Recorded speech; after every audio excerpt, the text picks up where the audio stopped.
Yes, hello to everybody on YouTube. My name is Marty, and today I'm going to do a Cherry Mobile Omega HD review. I don't have the phone with me right now because I did not purchase one, but I did go to the mall yesterday and had a chance to check this babies out. So right now I'm going to tell you the difference between the good side and the bad side of the phone with my own preference, because I'm going to tell you guys it's always different when you're watching a review compared to going to the mall and having the phone feel and playing it, having the chance to play it around, using your own opinions and discretions about certain mobile and certain gadget. But I hope this certain review helps you out. Okay, I'm gonna tell you the good side. Most of my friends coming in always had a bad impression about Cherry Mobile durability because they've been using Cherry Mobiles for quite a while. Just a second phone, secondary phone, so to speak, because in the Philippines you always have two phones. And they always have this so-called durability issue.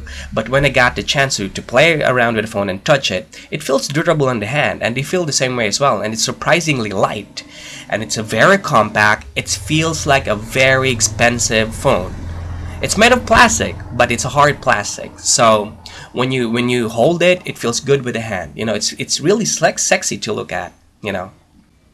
And the next feature is actually one of my favorites because it spells protection. The Omega HD has a Dragon Trail scratch proof, and one of the videos I've checked out in YouTube as well, I'm gonna post a video description below this idiot box right here.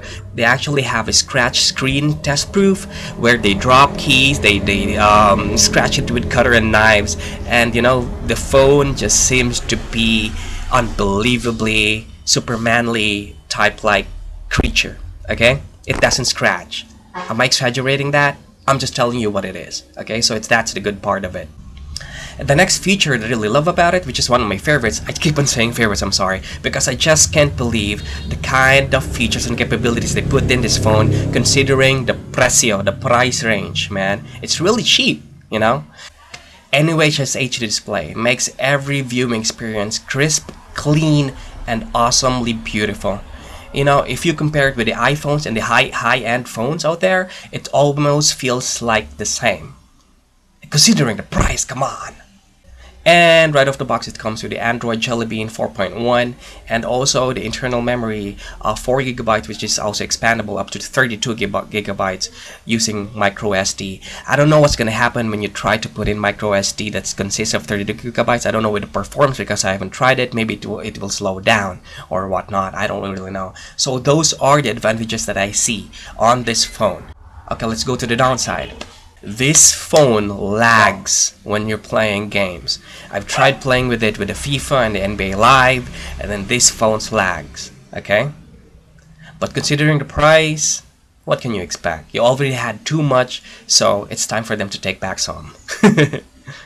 And last but certainly not the least, at least for me anyway, it's the phone's design, okay? If there's one thing that I really don't like about this phone, is that it looks like the Samsung Galaxy Grand or the Samsung Galaxy Note 2 or the Samsung Galaxy S3. Okay, one thing that I really don't like is imitation, especially for this kind of marketing for Cherry Mobile brand. Here's why. Because I really could have thought that Cherry Mobile could have done a more responsible job into introducing their own identity in the phone mobile industry or whatnot, or whatever you may want to call it. Okay, because we all know that breaking in the scene right now are actually Samsung's iPhones, HTC's, Sony Xperia's, and these phones are very, very hard to compete. But with the specs that the Omega HD has, actually it can compete with those kind of high-end phones. But it has to have its own identity, okay? Because it's trying to break through with all this competition. I just felt like it needs to have its own identity. I know that Cherry Mobile has its own name now. Everywhere you go, everything's sold out now because everybody's buying it. But I don't want to have a phone that's imitating other high-end phones. Because you know what? I don't want to say it, but it feels cheap, okay? It feels cheap. It has everything that I need. HD, fast mobile phone, blah blah blah, yada yada, all the features that the Omega HD has. But when you try to pull it out of your pocket, most people are gonna think that you're using the Samsung Galaxy Grand, the Note 2, or whatever. It's actually the Cherry Mobile. It looks like the Samsung franchise, Galaxy franchise, because it's trying to look like the Samsung Galaxy franchise. Even if you try to check out the sides of the phone, it looks like the Samsung Galaxy franchise. Okay, so that's the only thing that I don't like about it. I just thought that it needs to build its own reputation identity-wise. That's all that I want to say. Okay, but if you want to buy it, that's up to you. With this kind of price range, I have to tell you, it's awesome. It's awesome. It's very cheap, man. So you guys go for it. Okay, bye, and thank you guys for watching.